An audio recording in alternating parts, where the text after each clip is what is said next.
What is going on, everyone? Welcome to 221B Tactical Training Tip Time. We are going to give you little snippets of this training that we're going to offer on our Sheepdog Nexus. But we want to give some of you here a little bit of a kind of behind the scenes look at what the Sheepdog Nexus is and what kind of information we're going to offer there. So in today's, if you would, episode or preview, we're going to talk about tasers. And I want to talk about how tasers are deployed, how tasers are used. I don't want to go too far into the weeds, but I know law enforcement has a pretty good idea, although some law enforcement I've talked to have mixed feelings about this. But I want to talk about some of the details of the taser and one important tactic that I see so many police officers. Another video just came out on social media of an officer using a taser, and one of the biggest breakdowns I'm seeing there. So I want you to check in, let me know where you're tuning in from, whether you're law enforcement or you are a civilian. Let me know, maybe you're private security, you're a civilian working private security. Let me know what city, what state, and if you're watching from outside the country, let me know in the comments below. So we're gonna get right into it. So I wanna let everyone know about something about tasers that there is some confusion about, and that is, are tasers non-lethal or are tasers lethal? So tasers are defined as less lethal, meaning they are less lethal than a firearm, which is considered lethal deadly force. Why are they considered less lethal? They're considered less lethal because they can, in certain circumstances and certain instances, cause death. Now, the statistics are out there. You could look them up yourself. There are deaths that are related to tasers that occur every year. I recently saw the stat. I don't know what it is, but it was a little bit old. It was like, from 2010 to 2015. So I'm looking for more updated stats. But one of the things that I want to make clear for law enforcement and civilians, but mainly for civilians, because law enforcement, we get the training and we go through the modules and we need to learn about the weapon that we're using. But there seems to be a big misconception with the public around tasers, in that, why are police issued tasers if they can be lethal? And the public is what mandated or demanded, in some cases, a less lethal option for subjects who are resisting and not complying than a weapon, like a gun, of course, but they wanted something that was not as, let me say, aggressive as taking out a baton. Old school cops are PR-24, and today are ASP baton. That's the expandable metal baton that you're sitting there on camera striking someone with, right? So it doesn't really look good when you deploy that baton and you're beating someone. The baton is a defensive weapon, but of course, in certain situations, you can use it as an offensive tool for pain compliance. But that's a whole nother story, and we're not going to get into that. Officers go through ASP training. I believe it's mandated to go through twice a year, but they usually don't train more than that. They go through the training that's mandated for like 30 minutes twice a year, and that's it. And most officers don't go through, only go through twice a year qualification with their firearm, and that's it. That's where it ends. But going back to the less lethal versus non-lethal, it is not a non-lethal. Non-lethal, by definition, would mean that at any point, if you used that weapon or that tool, that it would never cause death. And that is not the case. A taser, yes, it can be a lethal weapon. So for the public who have that question, yes, it is called less lethal for a reason. It is less lethal than a gun. Well, this gun is completely non-lethal because it is a red plastic dummy gun. So it is less lethal than a lethal weapon, less lethal than a lethal weapon. So that's clear. Now, some people say, if tasers can kill you, then why are they issued to police officers? Well, tasers are not designed or meant to kill people. Tasers are designed to be a less lethal and less deadly tool than pulling out your firearm. You have a subject that is not complying, attacking you, whatever it may be. It's designed to be less lethal. So you can deploy the taser and know that you can temporarily incapacitate the threat so you can handcuff them and get them detained without putting a bullet through them. So makes sense. We have OC spray, commonly known as pepper spray. Once again, another tool that is used on non-compliant subjects, but don't be fooled. There are very, very rare instances where people who are sprayed with pepper spray have major biological adverse reactions. Sometimes it has to do with a pre-existing medical condition. Sometimes it has to do with positional asphyxia.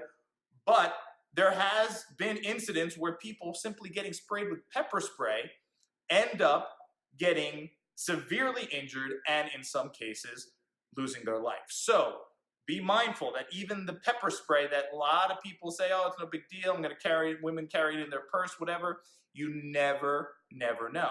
So an option to that. That being said, we want to talk about the use of the taser. Now, the same thing goes in line with a lot of the firearms training and the training we do with weapon retention. I can tell you during my 13 years as a police officer, we did very, very little hand-to-hand combat weapon retention. I think I could think of maybe one or two times during that entire time period where we did that hand-to-hand combat weapon retention. It just wasn't something that was focused on. There were a lot of things that were important that weren't focused on, and this goes for police officers across the country, I'm sure, because I talk to officers across the country as I travel across the country training, talking to officers, and they are SWAT team guys. They're getting even higher level training, and even they are saying that they don't do a lot of that training. So definitely a concern. So what I want to talk about today is the deploying of the taser, and the perfect example we saw of this was in the Atlanta Rayshard Brooks shooting. And in that instance, as many of you know, the subject who was being investigated and subsequently placed under arrest for DWI was able to get the taser away from the officer, break contact, move away from the officers, and then ultimately turn and point that taser at the officer and fire that taser at the officer. So officers, or singular officer, fired back and ultimately killed Mr. Brooks. That was a highly controversial incident, and there was questions about the taser being deployed, and there's questions whether, well, why did he shoot him? If the taser is non-lethal or less, non-lethal, what? So that's where I had to explain to a lot of people, in that instance, it doesn't change when a civilian has a taser opposed to when a police officer has a taser. It is still less lethal, meaning it could be lethal. The only issue is a civilian that just stole the taser from you has not gone through the hours and possible years of training with a taser or use of the taser, depending how long the officer's been on the job and training with the taser, has not been through that. So they have the ability to misuse that taser, making the chances of it being a deadly usage even higher. So you want to be mindful when you look at situations like this. There are certain people who are highly trained with certain weapons, and in their hands, there is a certain level of how lethal that weapon can be. And because they know how to use it, and it could, when used properly, it could most likely be not lethal. But if you put that same tool in the hands of someone who has no training at all, it can instantly, if used improperly, become a highly lethal weapon. So you got to be mindful of that, and you have to respect that. That has no that's opinion and all that race and garbage aside. That is a fact, and everyone can agree with that. So same goes for tools that people know how to use and they know how to use safely. And when they're using it themselves, like, maybe like a power saw or, heavy equipment, that if you know how to use it, you can use it safely. But if you bring some novice in to use that same exact saw or tool or piece of machinery, and they don't know what they're doing, they could chop their hand off, they could chop their finger off, they could kill themselves, right? So we gotta take that into consideration when we look at some of these things. So in that situation, Mr. Brooks got the taser away from the police officer, and because of that, was able to turn and shoot it at the officer who was in pursuit. But let's go back a second and say, how did that officer lose the taser? And if you watch the video, it's very clear. The taser was deployed in close proximity to Mr. Brooks. So what happened was, when the taser was deployed, and as we know, they're always a bright yellow color, or they have some bright fluorescent color on them. When the taser was deployed, clearly Mr. Brooks knew what it was, and nobody wants to get shot with a taser because they know it's not going to feel good. So their instinct was to grab the weapon, grab the tool, and prevent pain. As human beings, biologically, we want to avoid pain, right? So you see someone that's coming at you, there's either a run, but he wasn't in a position to run, which is flight, or there is fight. So he saw a taser come out, bright yellow, and he realized he's about to get tased, and he doesn't want that tasing. So he decided to grab that weapon. And because it was in close proximity to him, he was not only able to grab it, but he was able to get it away very quickly from a trained police officer. The officer was clearly trained in shooting the weapon and deploying the weapon. But how much was the officer trained in retaining the weapon? Meaning, if someone got a hold of their hand, their wrist, the weapon itself, were they properly trained in maintaining their possession of the weapon? And of course, one of the things that is highly deadly is when you pull out a weapon on somebody and you're in close proximity to them grabbing it and then turning and using that weapon on you. I've seen highly trained individuals be able to get a knife.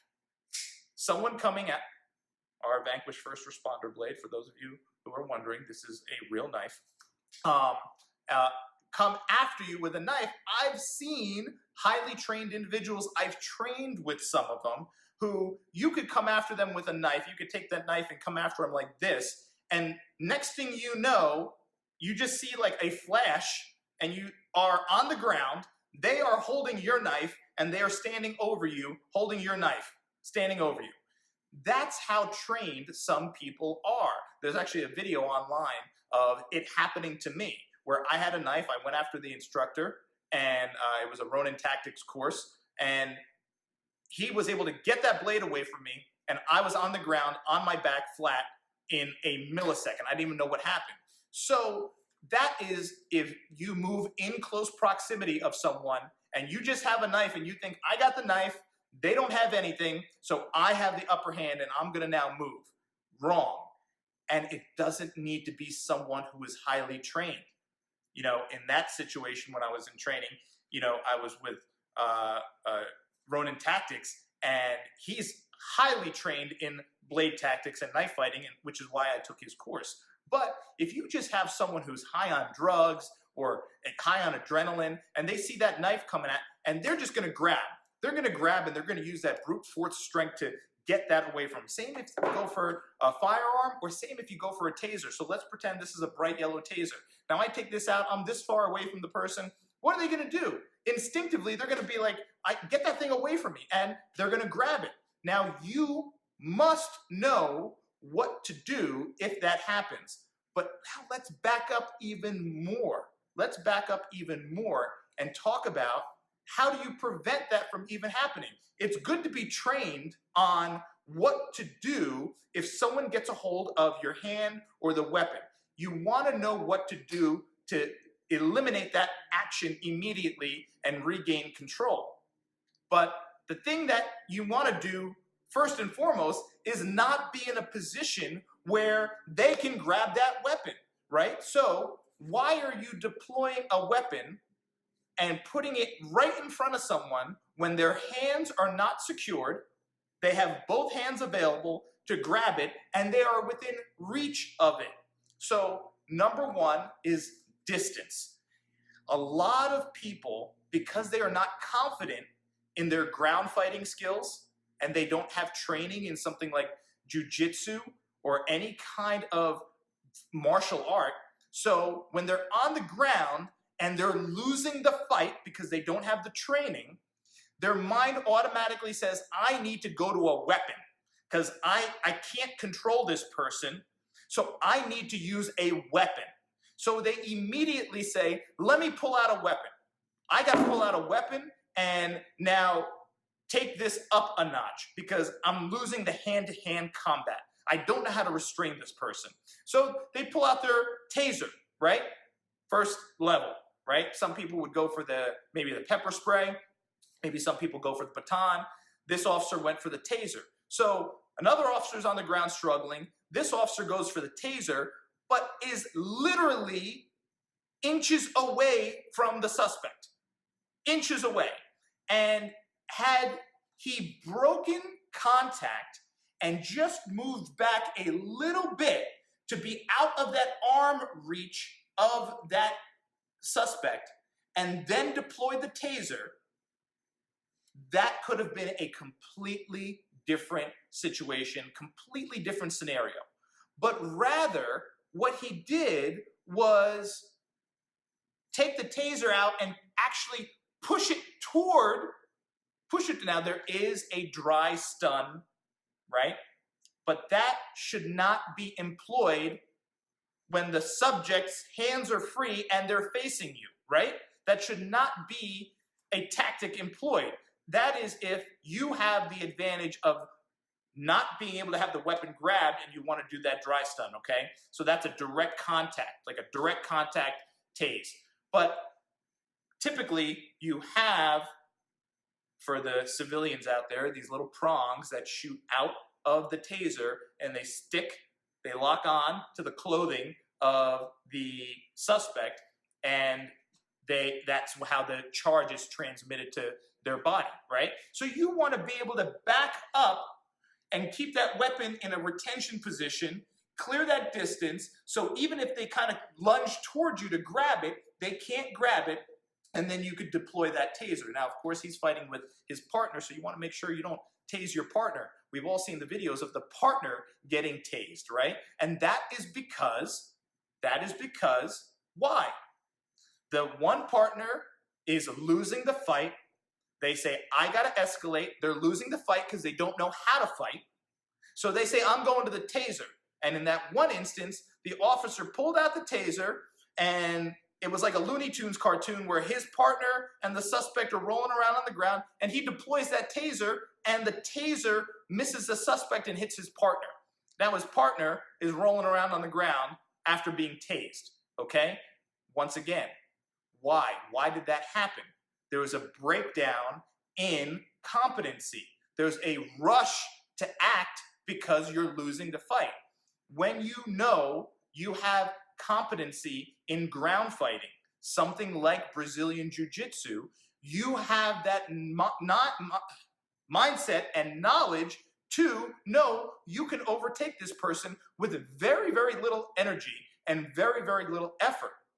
But when you don't have that knowledge, you don't have capacity. You lack capacity to act, right? With knowledge comes capacity to act, and with knowledge comes a lesser fear, right? We only have fear in situations where we feel like we don't have control because we don't have the knowledge of that situation, right? So you can look at a highly trained doctor, and you could look at a regular civilian, and you could have someone sustain an injury, and maybe it's a gruesome kind of looking injury. The civilian will come in and be like, oh my God, what is, and will like be freaking out, not know what to do. But you take a highly trained physician that deals with that all the time, and they're going to come in there cool, calm, collected. They're going to say, okay, I'm going to need this, I'm going to need this, you get me this, I'm just going to do this, you hold pressure here, no big deal, no problem, right? They are that calm in that situation because they have the knowledge on how to handle the situation. So if you have a subject flailing around on the ground fighting you, if you have no idea how to control that suspect, and you have no idea how to get an arm or subdue this person, you are going to get scared, and you are going to go to that next level and say, I just got to break out this taser and tase him.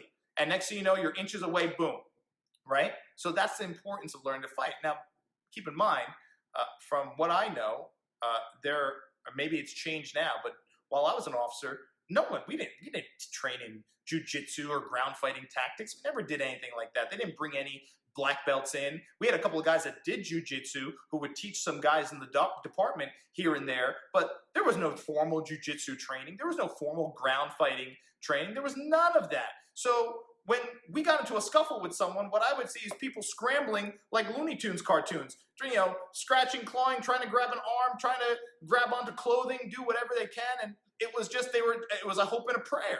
So that is flawed because that leads police officers to have to escalate to a weapon, right? So before the weapon gets deployed, let's go back even further, right? And say, before you even say, I'm going to deploy this weapon and move back to a safe position, you can do that, right?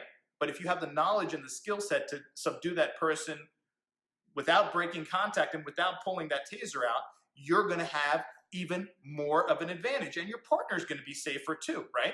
Okay, so distance is our friend.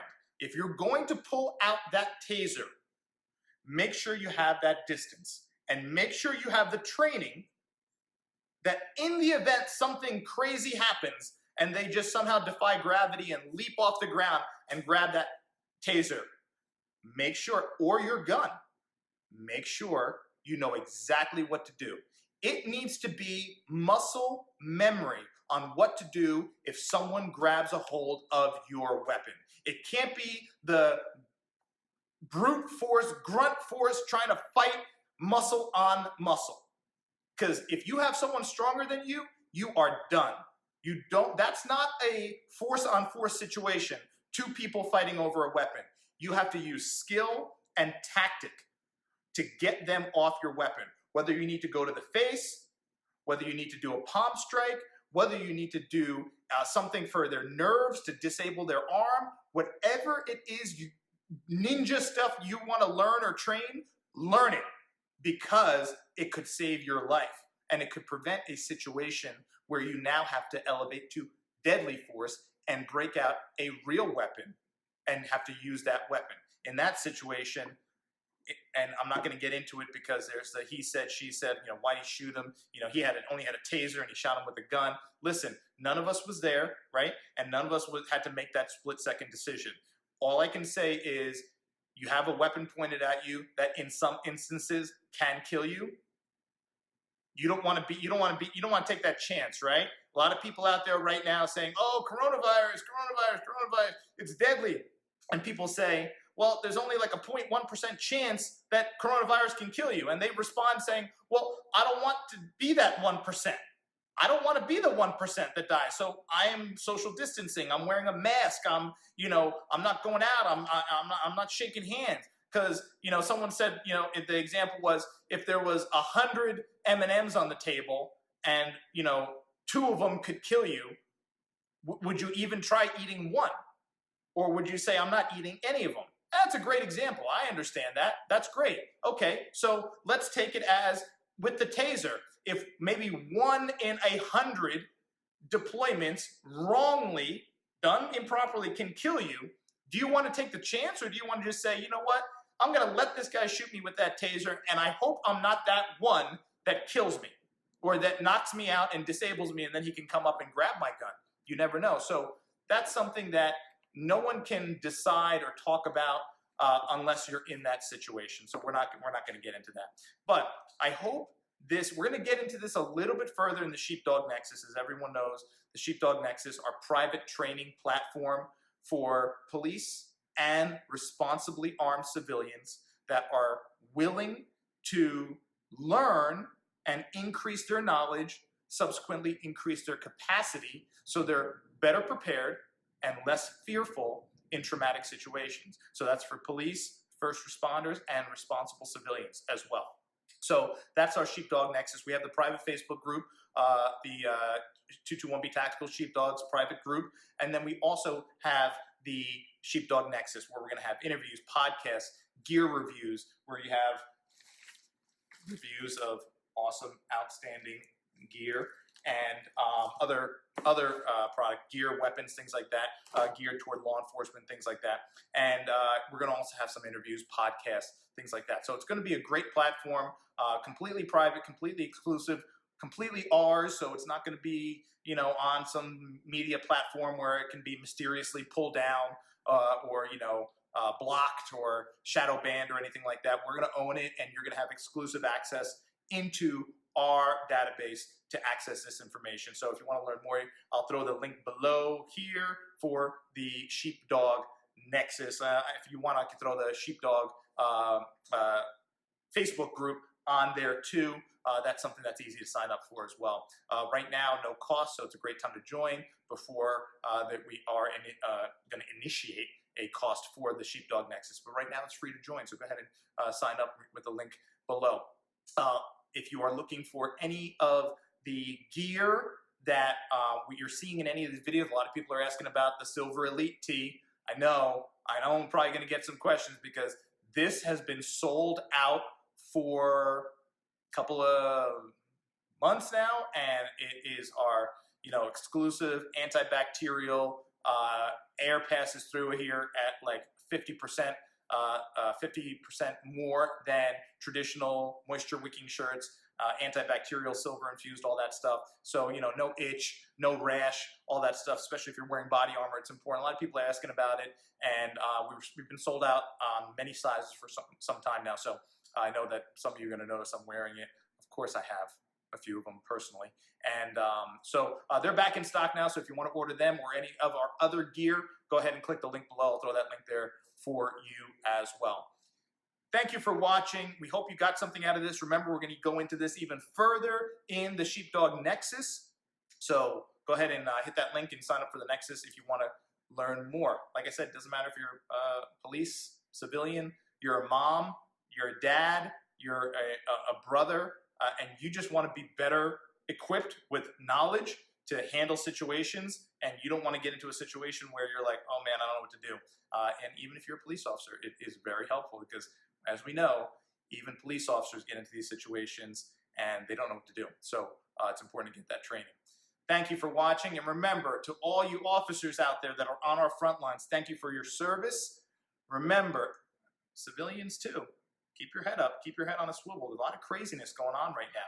A lot of craziness going on. Watch their hands, watch your six, and get home safe. We will see you next time.